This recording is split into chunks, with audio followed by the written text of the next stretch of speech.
Friends, welcome to my YouTube channel Shiksha अगर केंद्र में आपका स्वागत है। आज हम झारखंड शैक्षिक अनुसंधान एवं प्रशिक्षण परिषद रांची द्वारा जो प्रथम शताब्दी परीक्षा 2021-22 के लिए जो कक्षा 10 के लिए गणित विषय का जो पूर्णांक 40 के लिए ये क्वेश्चन आपके लिए इम्पोर्टेंट रहेंगे। ये क्वेश्चन मॉडल सेट नंबर 1 आज हम डिस्कस करेंगे। आप यदि मेरे चैनल में नए हैं, चैनल को सब्सक्राइब करना ना भूलें और बेल आइकन को प्रेस करके रखिए, जिससे कि आगे आने वाली वीडियो आपको पहले मिल जाया करेगी। ठीक है, चलिए हम लोग क्वेश्चन को डिस्कस करते हैं।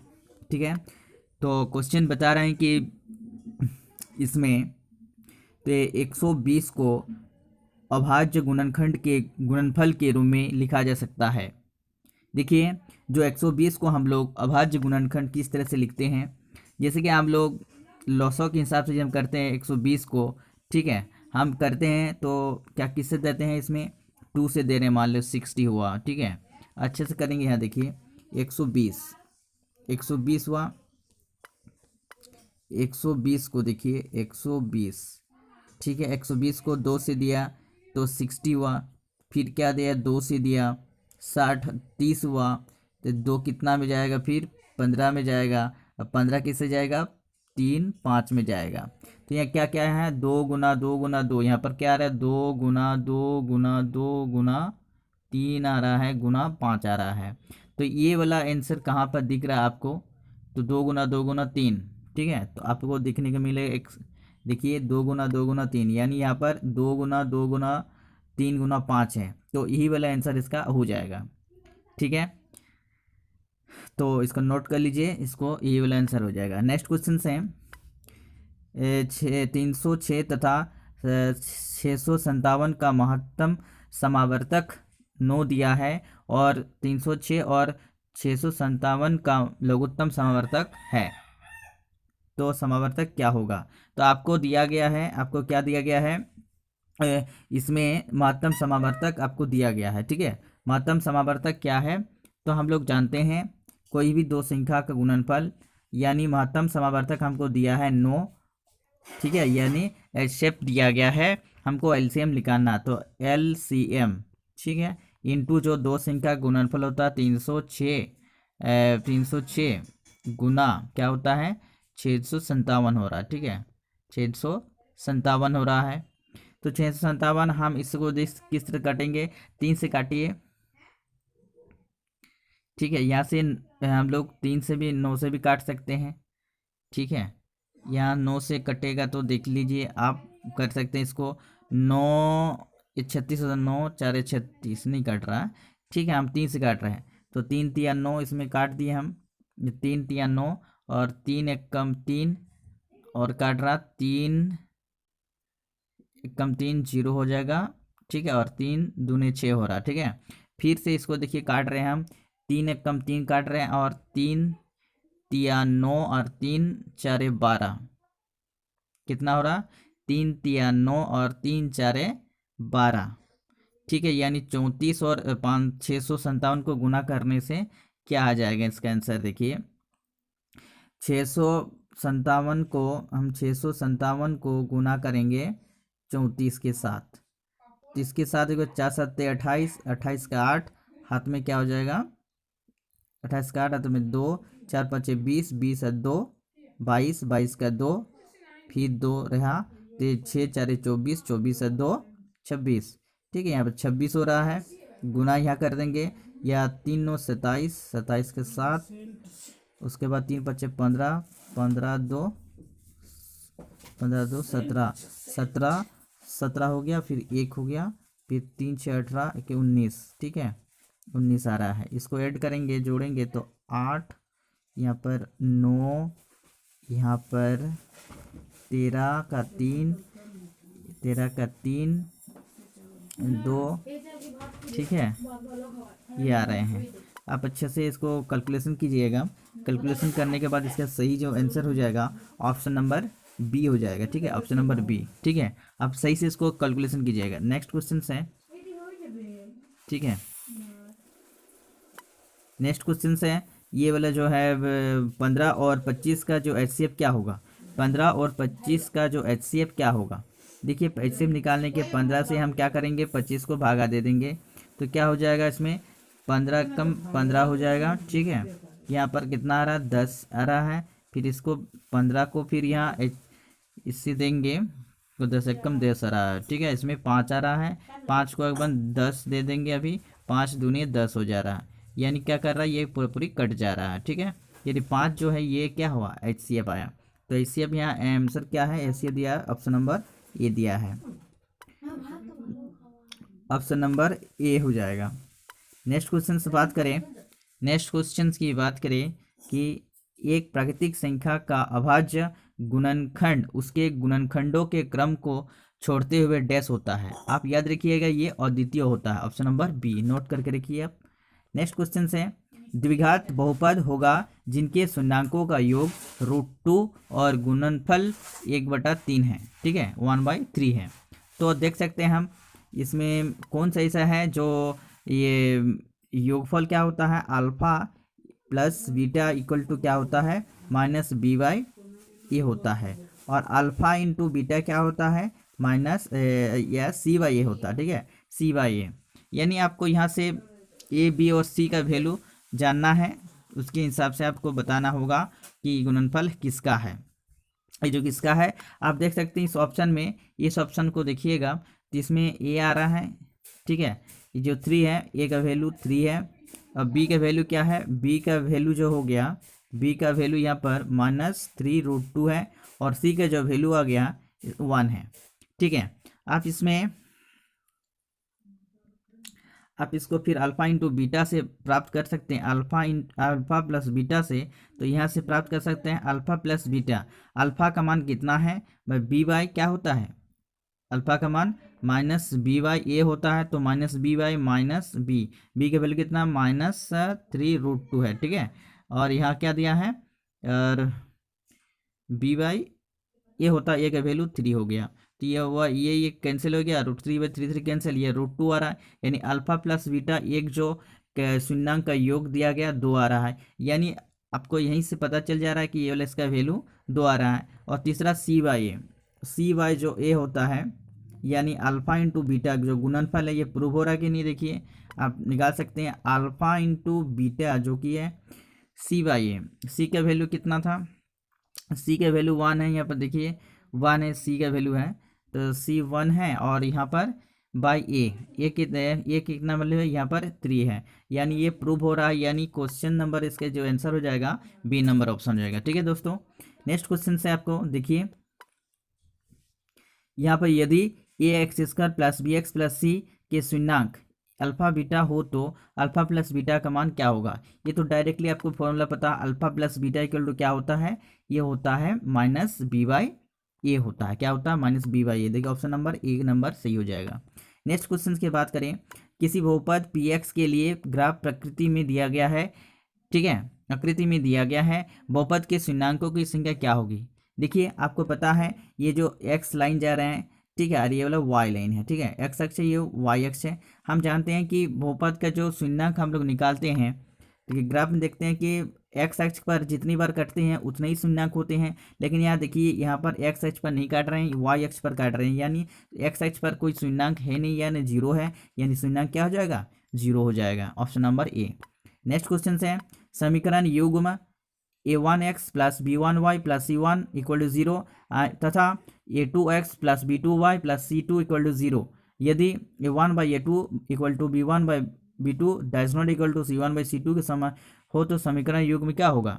देखिए इसका कोई हल नहीं होगा, कोई हल नहीं होगा इसका। ठीक है, आप जानते हैं कि जब भी ये a1/a2 b1/b2 dash not c1/c2 होगा तो ये मतलब कोई हल नहीं होता है।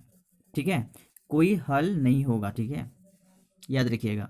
नेक्स्ट क्वेश्चन है, समीकरण युग्म 2x - 3y equal to 0 3x plus 4y plus 20 equal to 0 की निरूपित सरल रेखा संपाती है असंपाती है, क्या है। देखिए यहाँ पर आप बता सकते हैं, ये कभी यहाँ पर हम ये 2 समीकरण दिया गया है, एक समीकरण कहाँ है, a1/a2 निकालते हैं। a1/a2 क्या है, यहाँ पर a1/a2 क्या दिया है, देखिए a1/2 है और यहाँ पर क्या है 3 है, इक्वल्स टू क्या करेंगे, देखिए b1/b2 क्या है, b1/b2 यहाँ पर क्या है -3/, ये क्या है ए b2 कितना 4 है, और c कितना है c1/c2 कितना है, देखिए यहाँ पे c1/c2 0/20 है, कितना है 0/20 है, ठीक है 0/20 लिख सकते हैं। तो यहाँ पर देखिए 0/20 जीरो शब्द इक्वल नहीं है, अनइक्वल आ रहा है, कोई भी बराबर नहीं है, और कोई भी यदि बराबर नहीं होता है वो क्या होता है प्रतिच्छेद करती है। तो यह क्या हो जाएगा, इसका आंसर क्या हो जाएगा ऑप्शन नंबर बी। कोई भी रेखा मतलब एक दूसरे से ये प्रतिच्छेद कर रहे हैं, मतलब यहाँ पे कोई भी रेखा नहीं मिल रहा है, इक्वल नहीं मिल रहा, तो यानी ऑप्शन नंबर बी हो जाएगा। ठीक है, समझ में आ रहा है आपको? यदि समझ में आ रहा है तो आपको, नहीं समझ में आ रहा है तो कमेंट करके कुछ लिखने की कोशिश करें कि नहीं समझ में आया, हम उसको कुछ हम समझाने की कोशिश करेंगे। ठीक है, समझाएंगे। तो देखिए यहाँ पर 10 नंबर क्वेश्चन देखिए, c के किस मान के लिए युग्म c(x-y)=2 और 6x-2=4 का अनंत हल है। कैसे? आपको c का मान को निकालना है, c के लिए, ठीक है। आपको c का मान निकालने के लिए देखिए, अभी जब हम किए a1/a2 b1/, इसमें क्या हल देखिए, इसमें से हम कर सकते हैं जो ये समीकरण है, ये समीकरण है, पहले इसको देखिए समीकरण में बदल लेते हैं। cx क्या होगा -y इक्वल्स टू 2 इधर आएगा तो -2 हो जाएगा 0, ठीक है। दूसरा इक्वेशन जो है, दूसरा समीकरण देखिए 6x -2y और क्या होगा -4 = 0 है। देखिए यहाँ पर a1/a2 b1/a2 c1/c2 निकाल सकते हैं। तो a1/a2 कितना हो रहा है, देखिए a1/a2 यहाँ पर हम नहीं डायरेक्ट लिख रहे हैं, a1/a2 मतलब c/6 हो रहा है, इक्वल्स टू क्या हो रहा है b1/b2 कितना हो रहा है -1/-2 हो रहा है, और c1/c2 -2/-4 हो रहा है, ठीक है। तो यहाँ पर देखिए ये सब इक्वल है, आप किसी को भी इक्वल करके हम निकाल सकते हैं, प्लस हो जाएगा। तो यहाँ पर c/6 इक्वल्स टू क्या हो जाएगा 1/2 हो जाएगा। तो आप c यहाँ से निकाल सकते हैं, तो c इक्वल्स टू क्या होगा, देखिए एक हम दिखा देते हैं कि c/2 है यहाँ पर इक्वल्स टू 1/2 कर सकते हैं, ठीक है। तो यहाँ पर c इक्वल टू क्या हो जाएगा 1, यहाँ पर कितना था देखिए,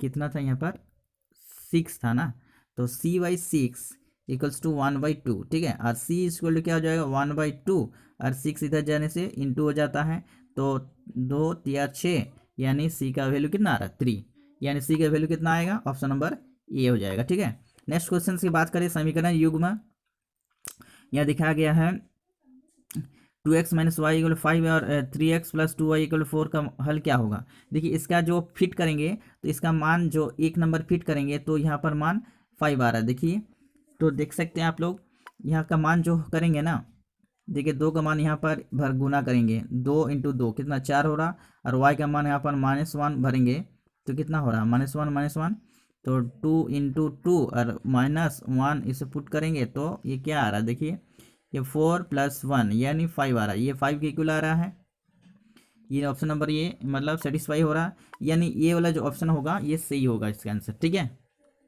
नेक्स्ट क्वेश्चन है, ये वह रैखिक समीकरण युग्म जिसका कोई हल नहीं होता वो क्या कहलाता है, जिसका कोई हल ही नहीं होता है वो क्या कहलाता है, संपाती, असंगत कहलाता है, क्या कहलाता है असंगत कहलाता है, ऑप्शन नंबर बी हो जाएगा, ठीक है। नेक्स्ट क्वेश्चन है, समीकरण युग्म जो x + y = 9 और x - y = 1 का हल क्या होगा। देखिए इसका हल बहुत इजीली से आप निकाल सकते हैं।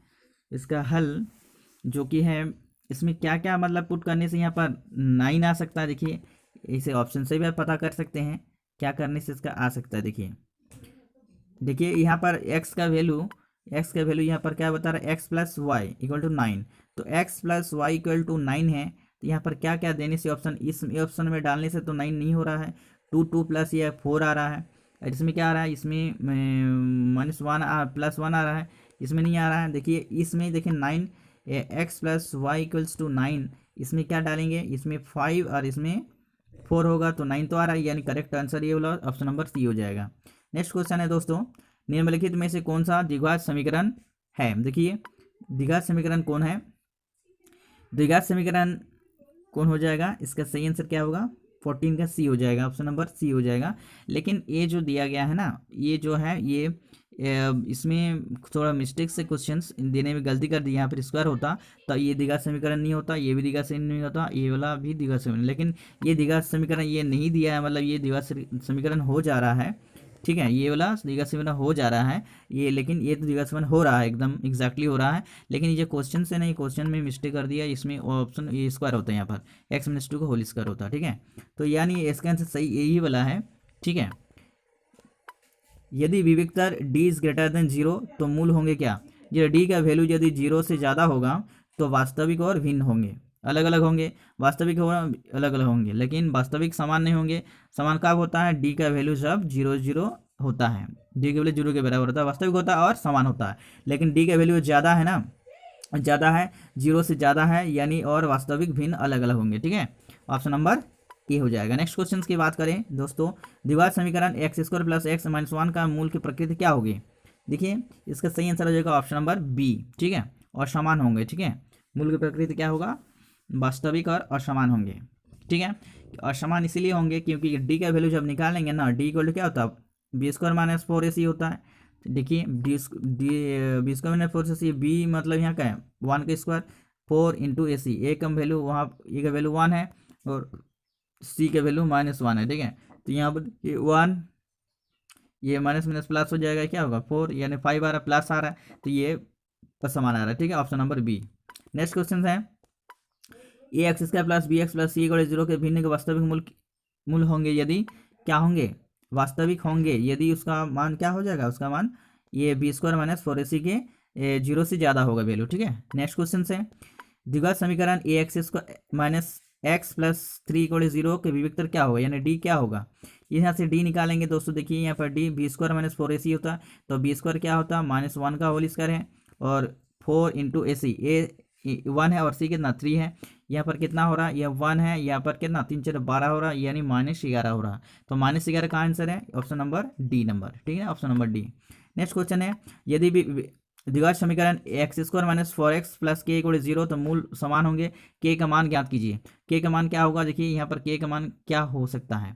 k का मान यदि हम यहाँ पर भरेंगे, k का मान 4 भरेंगे, तो 4 भरेंगे तो मूल ज्ञात कर सकते हैं, जिसका मूल, तो द्विघात समीकरण का मूल समान होंगे, समान यानी यहाँ पर 4 यदि भरेंगे ना, डी का वैल्यू देखिए कितना आ रहा है, तो यहाँ पर b² यानी -4 का स्क्वायर माइनस क्या होगा 4 इंटू ए सी, ए का मान 1, सी का मान कितना हम क्या भरेंगे? 4 भरेंगे, तब जाकर के ये मूल समान आएंगे।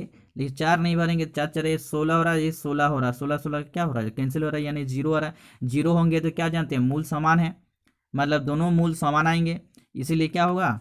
ऑप्शन नंबर ए हो जाएगा। नेक्स्ट क्वेश्चन से, द्विघात समीकरण x² माइनस 5x प्लस 6 = 0 के मूल ज्ञात कीजिए। देखिए इसका जब हम करेंगे,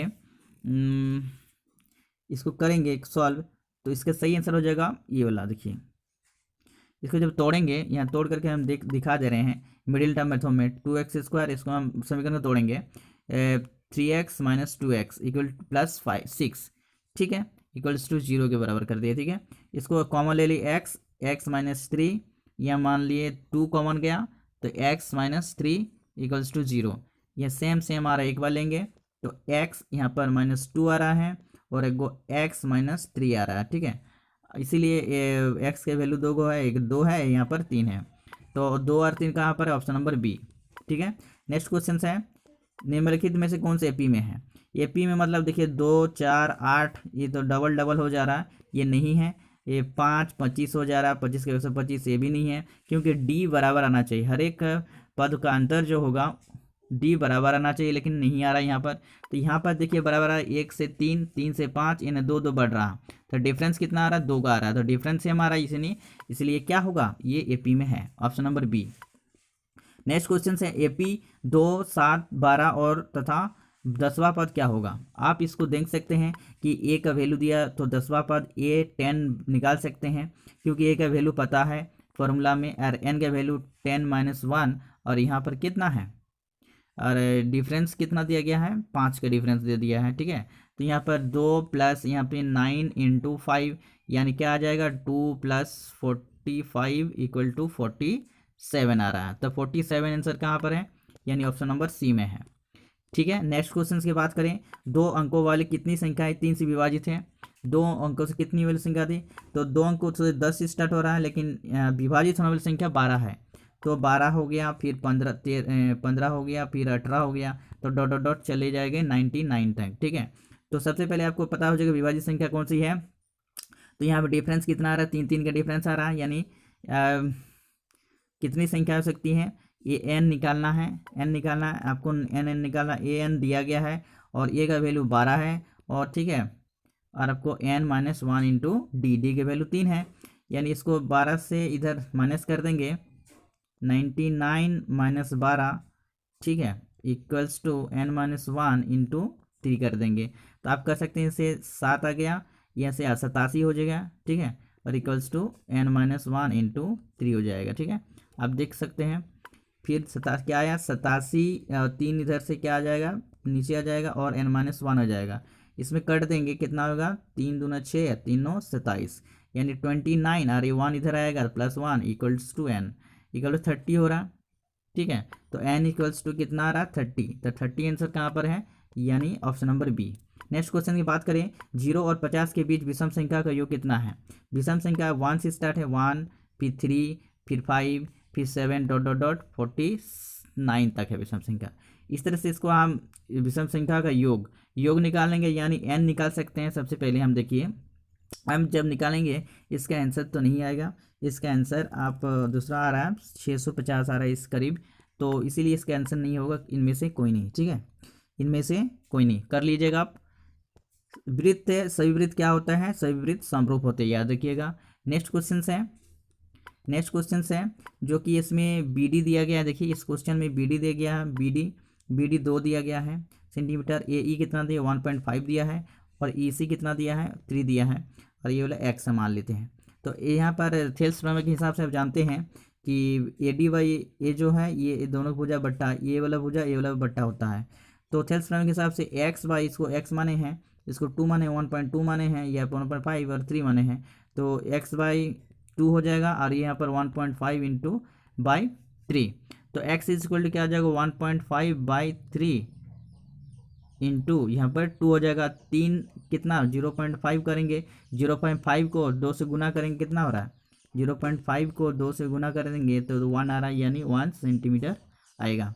इसका सही आंसर देखिए 1 सेंटीमीटर, ऑप्शन नंबर डी हो जाएगा। ठीक है, ऑप्शन नंबर डी हो रहा है।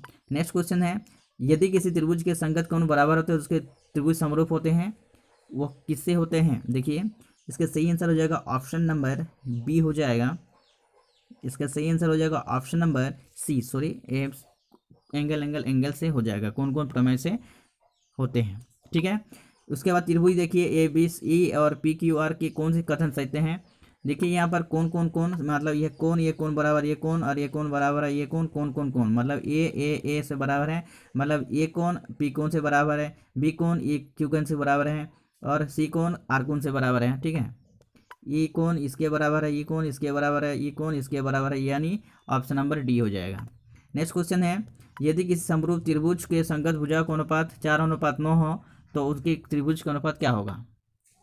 देखिए त्रिभुज का अनुपात त्रिभुज के क्षेत्रफल के अनुपात से है, आप देख लीजिएगा, उसका सही आंसर ये हो जाएगा 16:81 हो जाएगा, क्योंकि त्रिभुज का क्षेत्रफल मान लिए कोई भी त्रिभुज है ए बी सी क्षेत्रफल या फिर पी क्यू आर क्षेत्रफल, कोई भी भुजा का स्क्वायर होता है, 2 भुजा का स्क्वायर होता है, ये 4 का स्क्वायर, ये 9 का स्क्वायर हो रहा है। ठीक है, 4 का स्क्वायर 9 का 4 का स्क्वायर क्या होता है 4 4 16, और इसका कोई क्या होता है 81 होता है, यानी 16 इतना हो रहा है, option number D. Next question है, एक समबाहु त्रिभुज की भुजा दिया गया आपको, ठीक है, उसके शीर्ष की लंबाई क्या होगी। ठीक है, त्रिभुज की भुजा का जो दिया गया है, समबाहु त्रिभुज क्षेत्रफल हम जानते हैं एक समबाहु त्रिभुज है, ठीक है, और अगर समबाहु त्रिभुज का हम इसका शीर्ष लंब है, तो इसके हिसाब से इसका मान 2a है, 2a है, 2a, भुजा तो सब में बराबर है, 2a 2a और 2a है। ठीक है, आप याद रखिए 2a यानी समबाहु त्रिभुज क्षेत्रफल √3/4 होता है, और a स्क्वायर यानी यहाँ पर 2, देखिए यहाँ पर समबाहु त्रिभुज का √3/4 होता है। ठीक है, तो 2a का होल स्क्वायर, भुजा ए दिया है 2a, यानी इधर शीर्ष लंब के हिसाब से भी हम निकाल सकते हैं, ये 2a है। ठीक है, तो यहाँ पर 1/2 और आधार गुना ऊंचाई, आधा कितना है 2a, ऊंचाई कितना h। तो आप देखिए यहाँ पर क्या हो जाएगा, ये कैंसिल हो जा रहा है, ठीक है। और यहाँ पर 4 यहाँ भी कैंसिल हो जाएगा। देखिए यहाँ पर √3/4 यहाँ फिर 4a² हो जाएगा, a² हो रहा है, यहाँ पर क्या हो रहा है a/h बच रहा है। देखिए यहाँ बोल रहा है √3/4, ठीक है। तो 4a² हो जा रहा है, यहाँ पर a/h बच रहा है, a कैंसिल, 1 गो 4 कैंसिल। तो यहाँ पर क्या हो जा रहा है 3√a हो रहा है इक्वल टू h। ऊंचाई कितना आपको, लंबाई यानी ऊंचाई, शीर्षलंब की ऊंचाई, यानी ऑप्शन नंबर ए हो जाएगा। नेक्स्ट क्वेश्चन की बात करें, देखिए दोस्तों ABC त्रिभुज में AB 6√3 centimetre, AC 12 centimetre, BC 6 centimetre, B कोण मान कितना होगा। अब देखिए कौन कौन प्रमेय से होता है ये त्रिभुज, ये मतलब क्या होता है थेल्स प्रमेय के हिसाब से नहीं हो रहा, ये पाइथागोरस प्रमेय से होता है कि, या फिर क्या होता है ये एंगल्स कितना होगा, दोनों का मान दिया गया है, ठीक है। तो हो सकता है ये वाला, ये ऑप्शन, इसका आंसर क्या हो जाएगा सी नंबर। दोस्तों मेरे वीडियो को अच्छा लगे तो लाइक करिए, सब्सक्राइब करिए, दोस्तों में शेयर करिए, ज़्यादा से ज़्यादा शेयर कीजिए, सब्सक्राइब करना ना भूलिए। और ठीक है, नेक्स्ट क्वेश्चन है, एक वृत्त की कितनी स्पर्शरेखा हो सकती है। एक वृत्त की अनेक रूप से अपरिमित से अनेक हो सकती है। नेक्स्ट क्वेश्चन है 33 का, वृत्त के केंद्र मतलब 13 सेंटीमीटर दूर स्थित किसी बिंदु से खींची गई रेखा 12 सेंटीमीटर, तो वृत्त की त्रिज्या क्या होगी। वृत्त की त्रिज्या क्या होगी, देखिए एक वृत्त दिया गया है, उस वृत्त से स्पर्शरेखा दूर है, उसका त्रिज्या क्या होगी, यहाँ से इसका इस तरह से दिया गया, ठीक है।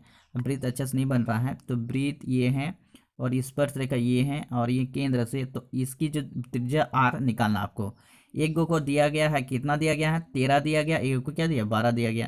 तो पाइथागोरस प्रमेय से हम 90 डिग्री बन रहा है, तो पाइथागोरस हम जानते हैं, तो जो h² माइनस ये जो p² 12² कर देंगे तो मतलब 169 माइनस 144, तो हो जाएगा 25, कितना हो जाएगा √25, यहाँ रूट कर देंगे 25 यानी 5 सेंटीमीटर आ रहा है, तो यानी आंसर क्या हो जाएगा 5, यानी बी नंबर। नेक्स्ट क्वेश्चन से, केंद्र ओ से वृत्त की स्पर्शरेखा 24 है, 25 सेंटीमीटर वृत्त की त्रिज्या क्या है। ये सेम टू सेम वही क्वेश्चन से, ठीक है, उसी तरह क्वेश्चन से आप उसको कर सकते हैं, ये 25 कर सकते हैं और इधर 24 करेंगे, तो आ जाएगा 625 माइनस कितना हो जाएगा 576। जब इसको माइनस करेंगे, ठीक है, जब इसको माइनस करेंगे तो इसका क्या आ जाएगा 49 आ जाएगा, 49। इसको जो रूट निकाल देंगे तो 7 हो जाएगा, इसका ऑप्शन नंबर ए हो जाएगा, ठीक है। नेक्स्ट क्वेश्चन 35 में, दो सकेंद्रीय वृत्त 3-5 सेंटीमीटर बड़े वृत्त की जीवा की लंबाई क्या होगी, छोटे वृत्त की स्पर्शरेखा करती है। देखिए आप इसको कर सकते हैं, दो वृत्त हैं सकेंद्रीय वृत्त, इसका जो सही आंसर हो जाएगा ऑप्शन नंबर ए 8 हो सकता है, ठीक है, ये भी हो जाएगा 8, ठीक है 8 हो जाएगा। देखिए हम करके दिखा देते हैं, दो सकेंद्रीय वृत्त, दो के एक गो कितना त्रिज्या है, एक सकेंद्रीय वृत्त छोटा सा है, देखिए नीचे में कर देते हैं, पहले तीसरा देखिए सकेंद्रीय वृत्त एक है और एक गो इतना छोटा सा है, ठीक है। एक वृत्त ये है, इसका वृत्त इसका जो है 3 सेंटीमीटर है, ठीक है 3 है, और है वृत्त जो कि है, देखिए ये बड़ा वृत्त है, वो कितना है इतना सेंटीमीटर, त्रिज्या इतना है, ठीक है, त्रिज्या मान ली इतना है 5 सेंटीमीटर है।